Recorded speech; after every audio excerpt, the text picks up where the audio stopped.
Duduk siap, gerak. Beri salam. Assalamualaikum warahmatullahi wabarakatuh.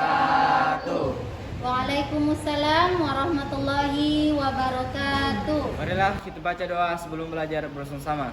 Doa dimulai.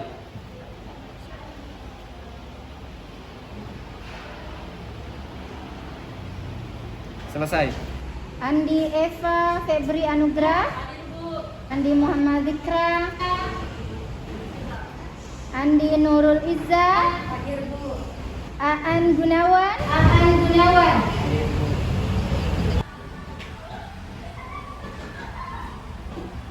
Bismillahirrahmanirrahim. Assalamualaikum warahmatullahi wabarakatuh. Waalaikumsalam warahmatullahi wabarakatuh. Gimana kabarnya anakku hari ini? Alhamdulillah luar biasa. Yes. Ya, bagaimana dengan materi pekan kemarin? Masih ada yang ingat? Iya, Bu. Oke, kalau begitu, siapa yang bisa menyebutkan pembagian jujur menurut Imam Al-Ghazali? Saya, Bu. Oke, silakan. Menurut Pembagian sifat jujur menurut Imam Al-Ghazali terbagi menjadi 3. Yang pertama adalah jujur dalam niat, yang kedua adalah jujur dalam perkataan, dan yang terakhir adalah jujur dalam perbuatan.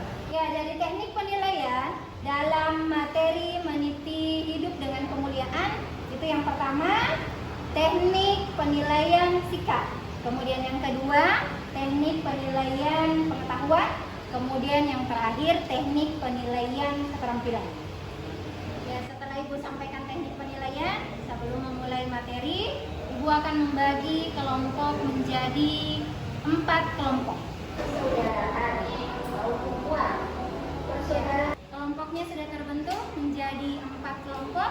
Selanjutnya anak-anakku silahkan menyimak video yang Ibu tayangkan. Sebelumnya Ibu akan membagikan LKPD setiap kelompok.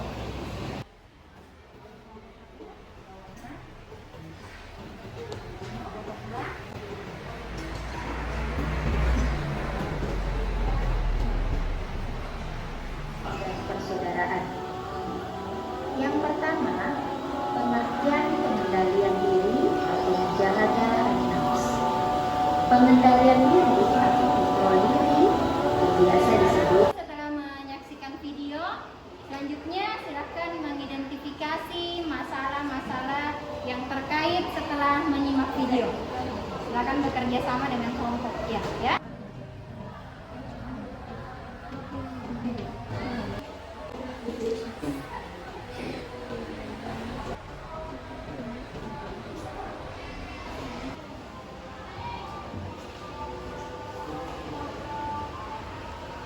Ya, bagaimana anak-anakku? Sudah selesai? Oke. Selanjutnya, setiap kelompok mempresentasikan hasil diskusi bersama anggota kelompoknya. Ya, saya persilakan untuk kelompok 1 memaparkan hasil diskusinya. Baik, di sini saya akan mempresentasikan hasil kerja dari kelompok kami. Adapun hasilnya yaitu pengendalian diri atau mujahadah an-nafs adalah perilaku sebagai upaya untuk tetap berada dalam setiap kebaikan dan terhindar dari sifat-sifat yang dapat membinasakan dirinya, orang lain maupun lingkungan. Yang kedua, berbaik sangka atau husnuzan adalah sifat di mana orang lain dipandang sebagai sesuatu yang baik dan harus diperlakukan dengan baik, kecuali jika diketahui dengan fakta bahwa orang tersebut harus diwaspadai dan diperingati. Yang terakhir yaitu dalam Quran Surah Al-Hujurat Surat ke-49 ayat 10, kita diperintahkan oleh Allah Subhanahu wa Ta'ala agar senantiasa menjaga dan menciptakan perdamaian, memberikan nasihat kebaikan, dan mendamaikan perselisihan saudara dengan saudara yang lain. Dalam Quran Surah Al-Hujurat Surah ke-49 ayat 12 dijelaskan perintah agar berprasangka baik atau husnuzan kepada setiap orang. Kita pun diperintahkan menghindari dan menjauhkan diri dari berburuk sangka kepada sesama saudara kita, karena berburuk sangka akan merusak keimanan dan merusak persaudaraan. Sekian dari saya. Wabillahi taufiq wal hidayah. Wassalamualaikum warahmatullahi wabarakatuh. Waalaikumsalam. Ya, aplaus untuk kelompok 1. Ya, setelah mendengarkan paparan dari kelompok 1, bagaimana dengan kelompok yang lain? Ada yang ingin menanggapi? Ya. Saya, Bu. Ya, oke. Silakan, Nak. Baik, terima kasih atas kesempatan yang telah diberikan. Pertanyaan saya ialah bagaimana cara penerapan mujahadah an-nafs dalam kehidupan sehari-hari? Terima kasih. Ya, itulah tadi pertanyaan dari temannya, Gunawan. Ada yang bisa menanggapi atau memberikan jawaban dari kelompok yang lain? Kelompok 2, Muhammad Alfian, silakan, Nak. Baik, terima kasih atas kesempatan yang diberikan.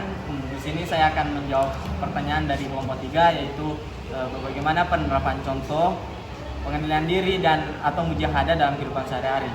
Contohnya seperti dengan sabar dan tidak membalas ejekan dari teman yang tidak menyukai kita, dan juga memaafkan kesalahannya jika dia berbuat salah terhadap kita. Terima kasih. Ya, mari kita memberikan apresiasi untuk temannya yang telah memberikan pertanyaan dan menjawab pertanyaan. Ya, anak-anakku sekalian, itulah tadi materi yang terkait dengan meniti hidup dengan kemuliaan. Di antara anak-anakku ada yang bisa menyimpulkan setelah mempelajari materi ini? Ya. Ya, silakan Auliana menyampaikan kesimpulannya. Baik, saya akan menyampaikan kesimpulan pada materi kali ini. Pada Quran Surah Al-Hujurat ayat 10, kita diperintahkan oleh Allah Subhanahu wa Ta'ala untuk menciptakan kedamaian. Sedangkan pada Quran Surah Al-Hujurat ayat 12, kita diperintahkan untuk tidak berburuk sangka kepada teman kita. Sekian dari saya. Wassalamualaikum warahmatullahi wabarakatuh. Masih ada yang lain untuk menyimpulkan materi? Saya buat. Dari kelompok 4, silakan, Nak. Kesimpulan yang dapat kita ambil dari materi tersebut yaitu ada dua hal pokok yang perlu diketahui. Jadi yang pertama, bahwa sesungguhnya orang-orang mukmin itu bersaudara. Yang kedua, jika terdapat perselisihan antar saudara, kita diperintahkan oleh Allah Subhanahu wa Ta'ala untuk melakukan islah atau upaya perbaikan atau perdamaian. Wassalamualaikum warahmatullahi wabarakatuh. Anak-anakku sekalian, itulah tadi materi tentang meniti hidup dengan kemuliaan. Mudah-mudahan apa yang kita pelajari hari ini dapat diaplikasikan dalam kehidupan sehari-hari, terutama dengan sikap kontrol diri atau pengendalian diri, kemudian selalu berbaik sangka atau berprasangka baik terhadap orang lain, kemudian saling menjaga